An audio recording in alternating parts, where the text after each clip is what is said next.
Most indoor cats look perfectly healthy. They eat, they sleep, they play like nothing's wrong. But after years of treating cats, I kept noticing the same pattern. A lot of them were living with problems their owners never even realised were there. Some of these issues take months, sometimes years, to show any obvious sign. That's exactly what makes them so easy to miss.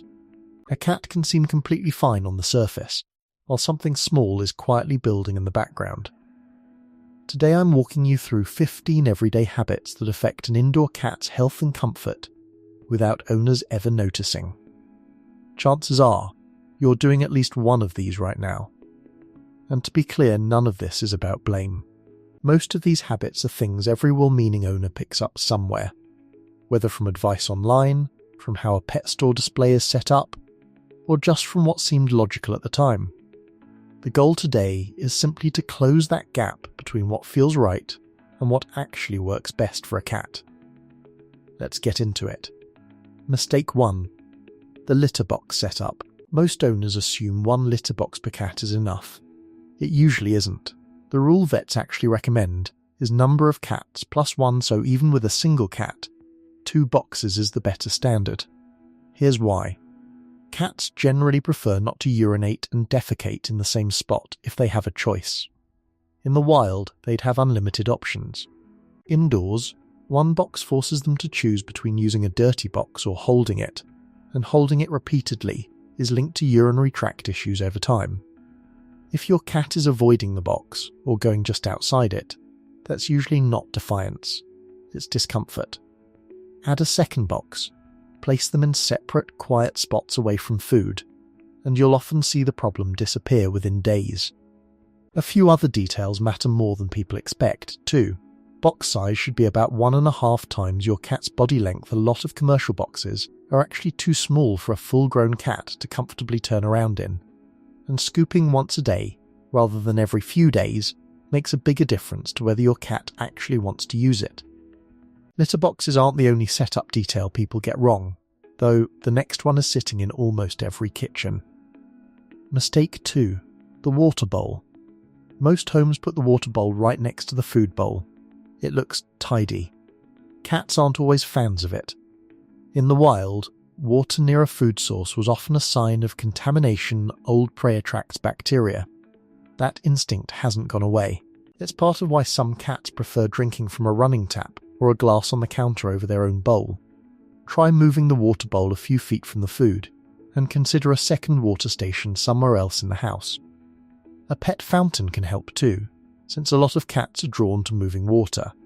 This one small change can meaningfully increase how much a cat drinks, and better hydration lowers the risk of kidney problems later in life, which is one of the more common health issues in older indoor cats. Bowl material matters as well. Some cats are sensitive to the smell plastic can hold onto over time, which is part of why a ceramic or stainless steel bowl washed daily tends to get better results than a plastic one that's just been rinsed. Mistake 3. Not enough mental stimulation. A cat sleeping 16 to 20 hours a day is normal. Cats are naturally big sleepers, but there's a difference between restful sleep and a cat that's simply understimulated. In the wild, cats spend hours a day hunting, patrolling and exploring. Most indoor cats get none of that. Without an outlet, some cats develop repetitive behaviours over grooming, chewing on things they shouldn't, or general restlessness. Puzzle feeders, a couple of short play sessions a day, rotating toys, and a window perch go a long way here.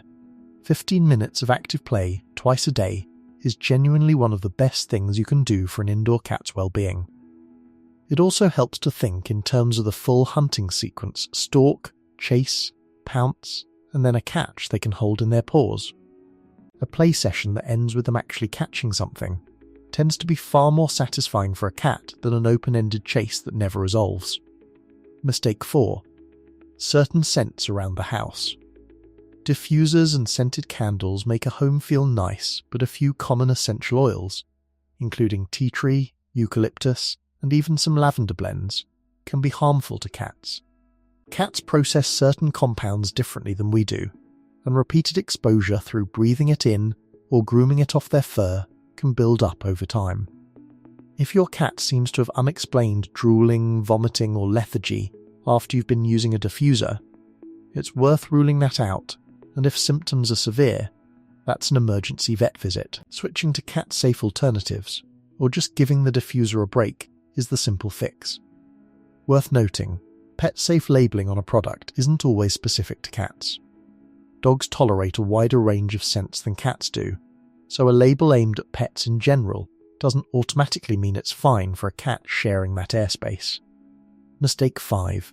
Skipping spay or neuter for an indoor-only cat. A common assumption is that an indoor cat doesn't need to be fixed since it's not going to reproduce.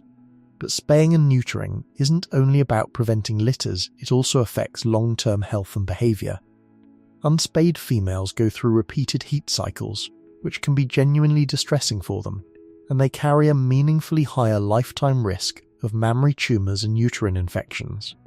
Unneutered males tend to be more prone to territorial marking, roaming behaviour, and certain cancers.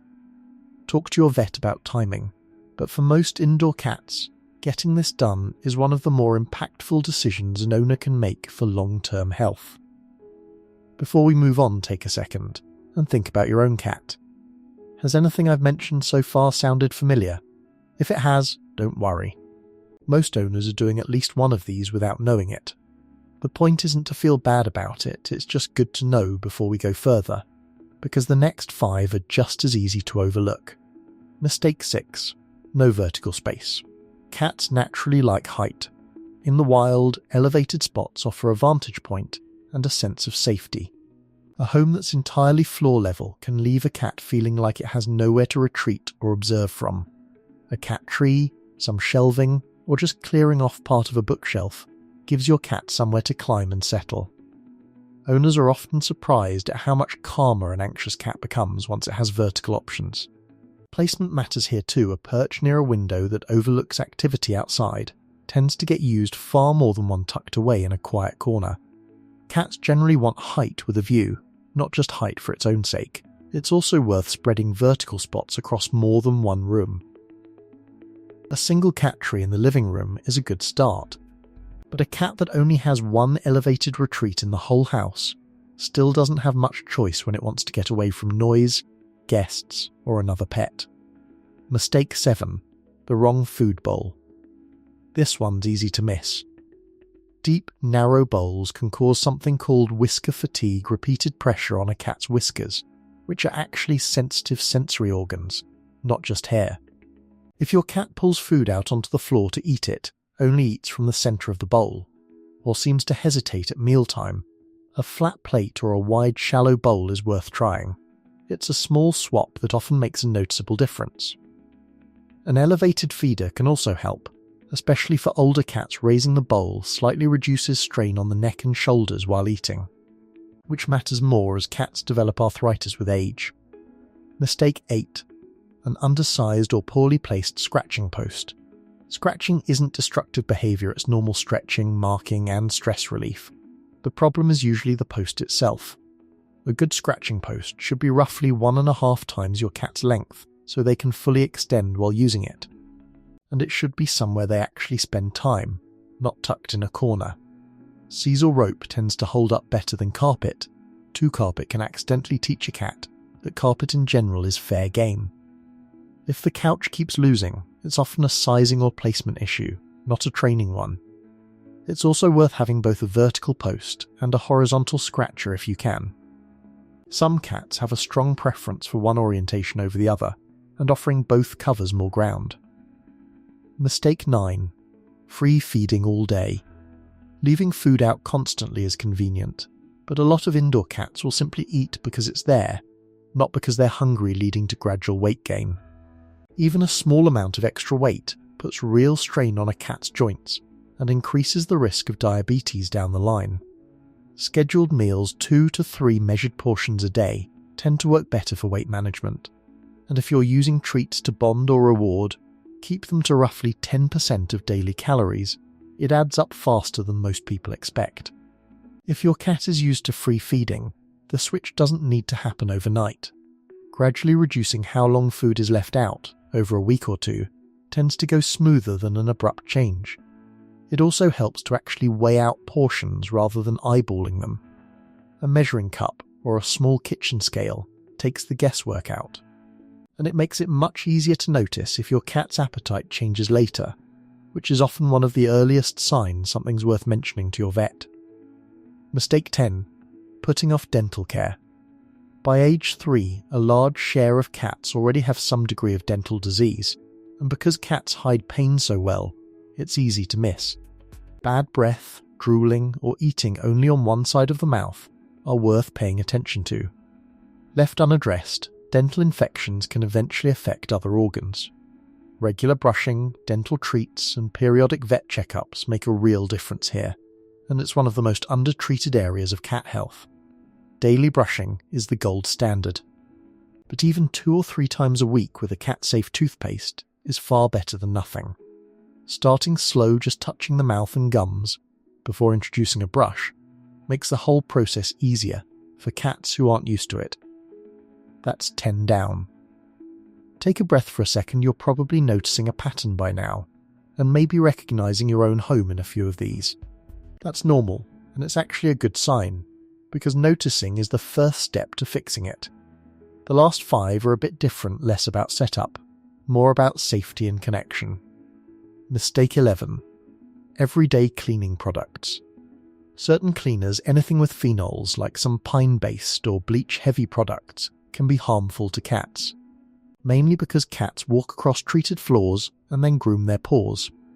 The same goes for some furniture polishes and wood treatments, which can release fumes that affect a cat's respiratory system over time. You don't need to overhaul your whole cleaning routine, just check labels, ventilate the room while cleaning, and consider enzyme-based or pet-safe cleaners where you can. Small adjustment, real benefit. It's also worth letting floors fully dry before your cat walks back over them, since residue is highest right after cleaning and drops off considerably once everything's dry. Mistake 12. Assuming a solo cat doesn't need company. Cats are often thought of as independent, but many actually form real bonds with their owners and can experience genuine loneliness when left alone for long stretches with minimal interaction. This doesn't always look obvious. Sometimes it's just a cat that seems withdrawn or unusually clingy when you get home. 30 minutes of real engaged interaction a day play. Grooming. Even just talking to them makes a noticeable difference. Your cat isn't being needy when it seeks you out. It's telling you, in the only language it has, that it wants to connect. If you're away for long hours regularly, a puzzle feeder, a window perch, or even leaving a radio or TV on low can help fill some of that gap, though nothing fully replaces direct interaction when you're home. Multi-cat households aren't automatically immune to this either. 2 cats sharing a space doesn't guarantee companionship. Some pairs bond closely, while others simply coexist. It's worth watching how your cats actually interact, rather than assuming company alone solves loneliness. Mistake 13. Loose plastic bags around the house. This one's simple but worth repeating. The crinkly sound and texture of plastic bags is genuinely appealing to cats, but a cat can get its head caught in a handle and panic. It happens more often than people think, and it's completely preventable. Store bags out of reach, cut the handles before tossing them out, or switch to cloth bags where you can. A minor habit change that removes a real risk. Just 2 more to go, and one of them surprises almost every owner I mention it to. Mistake 14. Skipping flea prevention, because your cat never goes outside. Fleas don't need your cat to go outdoors. They hitch a ride on shoes, clothing and visitors, and because they're small and often more active at night, you can have an infestation well before you actually see one. Left untreated, fleas can cause anemia, especially in kittens and older cats, along with skin irritation and other complications. Year-round prevention, even for a fully indoor cat, is generally worth it. A quick way to check: run a fine-toothed flea comb over your cat's lower back and tail area, then tap any debris onto a damp paper towel. Reddish-brown specks that turn a rust colour are a sign worth mentioning to your vet. Mistake 15. relying only on a laser pointer for playtime. Laser pointers are fun, but they leave the hunting sequence incomplete. Your cat stalks and chases, but never actually catches anything. Over time, that can build frustration for some cats. An easy fix: always end laser play by landing the dot on a toy they can physically catch, or mix in one toys where they get that satisfying finish. It keeps play mentally rewarding, instead of just endless chasing. Wrapping up, that's 15 habits that are incredibly common, and honestly, most cat owners have a few of these without realizing it. That's not a reflection of how much you care. Cats are just genuinely hard to read sometimes, and a lot of what we consider normal cat behavior actually comes from decades of assumptions rather than what cats themselves are telling us.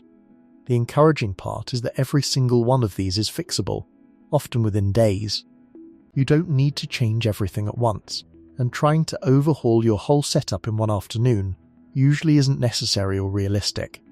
If you want the highest impact starting point, focus on these 3 first.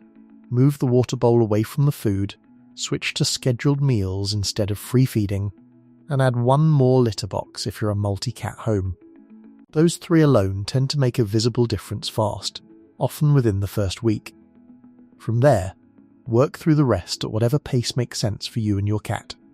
Some changes, like moving a water bowl, take 5 minutes. Others, like building a dental care routine, take a bit more patience and consistency. Both matter. Your cat depends on you to notice what it can't tell you directly. Now that you know what to look for, you're already ahead of most owners. If any of these surprised you, drop the number in the comments, and if this helped, share it with another cat owner. It might help a cat you'll never even meet.